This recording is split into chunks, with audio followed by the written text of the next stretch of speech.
बसंतपुर गांव में एक मोहन नाम का मजदूर रहता था। खुद की जमीन ना होने की वजह से वह दूसरों किसानों के खेत में काम करता था। सारा दिन रात करने के बाद भी अगर फसल में कुछ नुकसान होता तो उसे उसके मालिक से सुनना पड़ता और उसके हिस्से में कुछ भी नहीं आता था। इस बात से मोहन और उसकी पत्नी बहुत चिंतित में थे, क्योंकि वह दिन रात मेहनत करता था पर उसको उसकी मेहनत का फल नहीं मिलता था। अगली सुबह रोज की तरह मोहन घर से खेत के लिए निकल जाता है। कुछ देर खेत में काम करने के बाद तभी वहां जमींदार अपने नौकरों के साथ आता है और मोहन से बोलता है। क्यों रे मोहन, आज प्याज की कितनी बोरी हुई? जी मालिक, 4 बोरी। सिर्फ 4 बोरी? तुझे 6 बोरी करनी होगी मोहन, नहीं तो बिल्कुल फायदा नहीं होने वाला। ठीक है। उसके बाद जमींदार अपने नौकरों से बोलता है।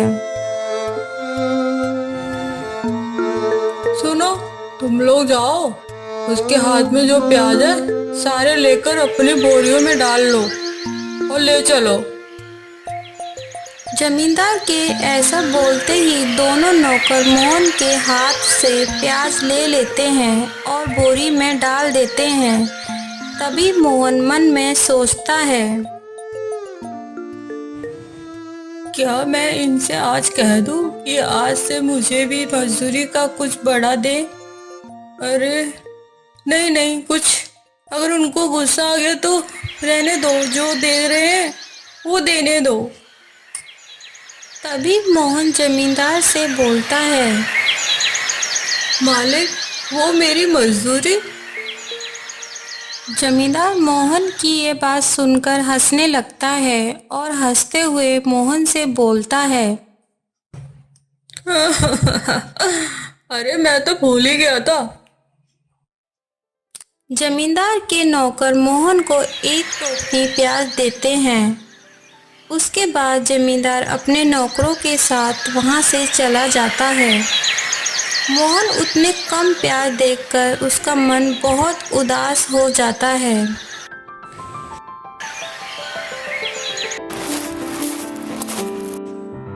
सुनिए जी, कब तक इस तरह से आधा पेट भरकर रहना पड़ेगा हमें? आखिरकार मैं क्या करूं, बताओ तुम। मालिक जो देगा वही तो लेना पड़ेगा। क्यों?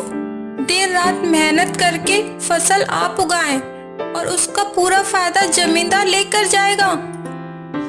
भाग्यवान गरीब किसानों की मेहनत का फल अक्सर जमींदार ही लेता है। कल जाकर जमींदार से अपने हक की बात करके देखिए जी। ठीक है, करता हूँ। अगर नहीं माने तो ठीक है, करता हूँ। अगले दिन मोहन खेत पर काम करने के लिए घर से निकल जाता है और खेत पर पहुंचकर खेत में काम करने लग जाता है और काम करते हुए बोलता है। मालिक से बात अपने हक की करनी ही पड़ेगी। मैं करूँगा खेती, मालिक करेगा खूब मस्ती। हाँ नहीं नहीं, ऐसा नहीं चलेगा। मोहन ऐसे बोल ही रहा होता है, तभी जमींदार अपने दोनों नौकरों के साथ वहां आ जाता है। मोहन को देखकर जमींदार उससे बोलता है। मोहन, तुम क्या बड़बड़ा रहे हो? अरे वो मालिक, वो मैंने 6 बोरी प्याज की कर दी है। जमींदार मोहन की यह बात सुन के बहुत खुश हो जाता है और उससे बोलता है। वाह वाह मोहन, तुम तो पक्के किसान हो। उसके बाद जमींदार अपने नौकरों से बोलता है। अरे तुम लोग खड़े खड़े क्या देख रहे हो? जल्दी से प्याज को बोरियों में भरो जमींदार के ऐसा बोलते ही दोनों नौकर प्याज की बोरियां उठाने लग जाते हैं। तभी जमींदार मोहन को देखकर मन में सोचता है, मोहन उगाएगा फसल और मैं खाऊंगा सूद समेत असर। पैसे ही पैसे होंगे। तभी जमींदार का एक नौकर रोज की तरह मोहन को एक टोकनी प्याज दे देता है। मोहन उदास मन से जमींदार से बोलता है, मालिक, मुझे आपसे एक बात करनी थी। मैं कह रहा था कि ये मेरा हक नहीं है, मुझे मेरे हक के पैसे चाहिए। क्या हक के पैसे? मतलब? देखिए हुजूर, मैं दिन रात मेहनत करके इस खेत में फसल करता हूँ, इसलिए आज से इस खेत की फसल का आधा हिस्सा मेरा है। हाँ। मोहन की ये बात सुन के जमींदार को बहुत गुस्सा आता है और मोहन को गुस्से से बोलता है, तू क्या बोल रहा है?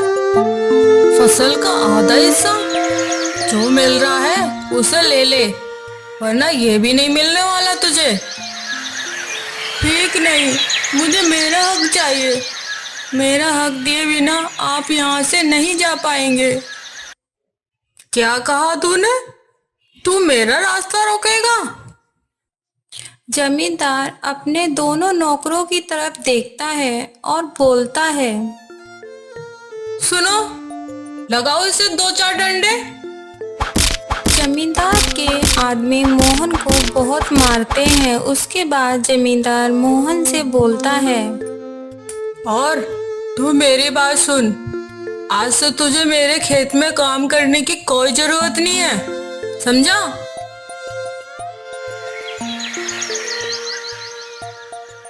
हिम्मत तो दिखाई थी, पर अब पेट पे कपड़ा बांधने का समय आ गया है भाग्यवान।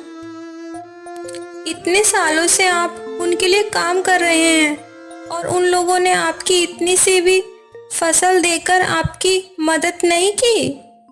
देखो भाग्यवान, बड़े लोगों की बात बड़ी होती है, उनके दिल में रत्ती भर भी दया नहीं होती है। तो क्या वो लोग आप पे हाथ उठाएंगे? हाँ, पर अब सबसे बड़ी बात यह है, हम खाएंगे क्या? खेती गई, फसल गई, अब तो भीख मांगने के अलावा कोई रास्ता नहीं दिख रहा है। सुनो जी, अब आप क्या करेंगे? क्या करेंगे? अब तो कुछ दिन चावल से ही गुजारा करना पड़ेगा। इतने दिन तो गुजार लिए, कुछ दिन और सही। सीमा अपने कमरे में जाती है और वहाँ से कुछ पैसे लेकर आती है और उन पैसों को देकर मोहन से बोलती है, ये मैंने कुछ पैसे जमा किए हैं, कल इसी से चावल खरीद के ले आना जी। अब ये पैसे ही हमारी आखिरी उम्मीद है। हे ऊपर वाले, क्या करेंगे हम? घर में पैसा भी नहीं है, ना अनाज का दाना है। हे ऊपर वाले, दया कर हम पे। अगली सुबह मोहन बाजार के लिए घर से निकल जाता है और रास्ते में उसे एक बूढ़ी अम्मा मिलती है और मोहन से बोलती है, बेटा, कितने दिनों से कुछ नहीं खाया है, दया करो बेटा, कुछ खाने को दे दो ना। माफ करना अम्मा, आपको देने के लिए मेरे पास कुछ भी नहीं है, पर बेटा, भूख से तड़प कर मेरी जान बस निकलने ही वाली है। लेकिन अम्मा, मैं कह रहा था कि मेरी बीवी घर पर भूखी बैठी है, बहुत उम्मीद लेकर तुम्हारे आगे हाथ फैलाया है बेटा। अच्छा ठीक है, ठीक है, ये कुछ पैसे मेरी बीवी ने दिए थे चावल लाने के लिए, इसके अलावा हमारे पास कुछ भी नहीं है, पर आपकी जान से ज्यादा ये पैसे मेरे लिए नहीं है, आप ये ले लो।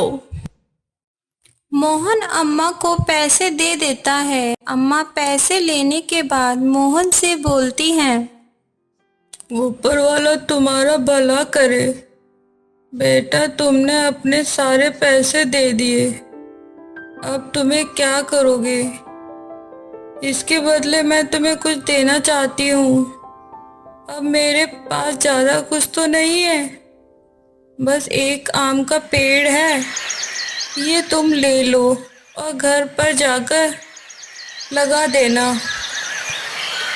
इसके बाद अम्मा मोहन को आम का पौधा दे देती है और वहाँ से चली जाती है। इसके बाद मोहन अपने घर आता है और घर पहुंचकर मोहन अपनी पत्नी को सब कुछ बता देता है। ये आपने अच्छा किया, हमारी वजह से किसी की जान और पेट तो भरा ना। आप ये पेड़ जमीन में लगा दो। मोहन पेड़ को अपने घर के बाहर लगा देता है। उसके बाद दोनों पानी पीते हैं और सो जाते हैं। अगले दिन सुबह होते ही मोहन घर के बाहर निकलता है और देखता है आम के पेड़ पर एक सोने का आम लगा होता है। यह देखकर मोहन बहुत हैरान हो जाता है और अपने आप से बोलता है, इतने छोटे आम के पेड़ पे आम, वो भी सोने का आम।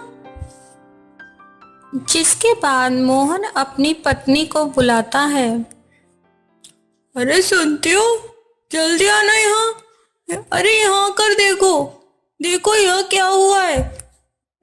मोहन की आवाज़ सुन के सीमा घर के बाहर आती है और देखती है कि छोटे से आम के पेड़ पर एक सोने का आम लगा हुआ है।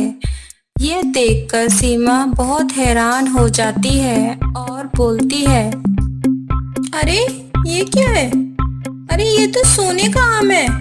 शायद आपको बूढ़ी अम्मा ने जादुई आम का पेड़ दिया था। अरे मैं कह रहा हूँ, बूढ़ी अम्मा खुद भगवान का रूप थी। मोहन उस सोने के आम को तोड़ लेता है और घर के अंदर आ जाता है और अपनी पत्नी से बोलता है, ये एक सोने का आम बाजार में बेचूंगा तो बहुत पैसे मिलेंगे मुझको। तो फिर किस बात की चिंता है जी? बहुत दिनों बाद थोड़ा अच्छा खाना खाएंगे जी। हाँ, रुको रुको, पहले मैं इसे बेच के आता हूँ। मोहन सोने के आम को लेकर घर से निकल जाता है और बाजार में जाकर उस सोने के आम को बेच देता है और घर का राशन लेकर घर आता है। सीमा जल्दी से खाना बनाती है, जिसके बाद दोनों साथ में खाना खाते हैं। आहा, खाना तो तुमने बहुत अच्छा बनाया है आज। हाँ, खाइए खाइए, आज पेट भर के खाइए। इसके बाद वह हर रोज एक एक सोने का आम सुनार को बेचने लगा और अपने सपने पूरे करने लगा। खुद की खेती करने के लिए उसने जमीनें खरीदी और अपने छोटे से घर की जगह उसने एक विशाल घर बनवाया। गांव के सभी लोगों के पास ये खबर पहुंच गई। उड़ते उड़ते ये खबर जमींदार के पास भी पहुंच गई।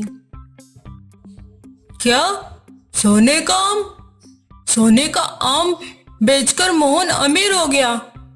ना ना, ऐसा तो होने नहीं दूंगा मैं। सोने का आम का पेड़ मुझे चाहिए। और सुनो तुम लोग, जल्दी से जाओ और उसे मोहन को पकड़ के मेरे पास लेके आओ। जमींदार के नौकर मोहन के घर जाते हैं और उसे आवाज लगाते हैं। मोहन आवाज सुन के घर के बाहर आता है और जमींदार के दोनों नौकरों को देखकर बोलता है, अरे तुम लोग ऐसे क्यों चिल्ला रहे हो मेरे घर के आगे? अरे वाह, तेरे गल की आवाज तो बड़ी तेज हो गई है। चल चल, तुझे जमींदार साहब ने बुलाया है। जमींदार साहब को बोलो, अगर उन्हें जरूरत है तो खुद चल के यहाँ आ जाए। मैं कहीं नहीं जाने वाला। क्या? तेरी इतनी हिम्मत? रुक रुक, अभी तेरे को देखते हैं हम लोग, चल हमारे साथ। मोहन को जमींदार के नौकरों की बात सुन के बहुत गुस्सा आता है। वह गुस्से से उनसे बोलता है, ज्यादा मत बोलो, नहीं तो सिर्फ एक आवाज लगाऊंगा ना तो गांव वाले तुम्हें बहुत मारेंगे। जाओ जाओ यहाँ से। मोहन की ये बात सुन के जमींदार के दोनों नौकर वहां से चले जाते हैं और जमींदार के पास जाकर उन्हें सब कुछ बता देते हैं। तभी जमींदार बोलता है,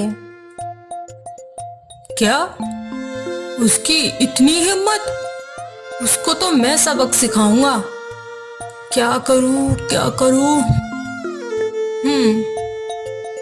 तभी उसके मन में एक तरीका आता है और वह मोहन के पास अपने दोनों नौकरों के साथ जाता है और मोहन को बोलता है, तेरे पास कुछ पैसे आए तो तू अपने आप को राजा समझने लगा। पता है तुझे मैं तेरे साथ क्या क्या कर सकता हूँ? मोहन जमींदार की तरफ देखता है और हंसते हुए उससे बोलता है, तुम क्या कर सकते हो? तुम मेरे हाथों से मार खा सकते हो, समझे? मोहन की यह बात सुनकर जमींदार को बहुत गुस्सा आता है और गुस्से से मोहन से बोलता है, हैं? मेरे सामने जुबान लड़ा रहा है? इन दोनों को रस्सी से बांध दो। जमींदार के नौकर मोहन और उसकी पत्नी को रस्सी से बांध देते हैं। जमींदार आम के पेड़ के पास जाता है और उसे देखकर बोलता है, तो आज से ये सोने का आम का पेड़ मेरा हुआ। जमींदार आम के पेड़ को उखाड़ने लगता है। आम का पेड़ नहीं उखड़ता है बल्कि जमींदार जमीन के अंदर जाने लग जाता है। जमींदार के नौकर ये देखकर उसे बचाने की कोशिश करते हैं। कुछ ही समय में वह तीनों जमीन के अंदर समा जाते हैं। ये देखकर मोहन बोलता है, देखा देखा सीमा, देखा, लालच के कारण वो लोग जमीन के अंदर समा गए। आज से किसी चीज से डरने की जरूरत नहीं है जी, पूरे गांव में किसी से नहीं, ठीक है जी? हाँ, किसी से नहीं डरेंगे, किसी से नहीं डरेंगे, बिल्कुल नहीं डरेंगे। जिसके बाद मोहन और उसकी पत्नी अपना जीवन खुशियों के साथ बिताते हैं।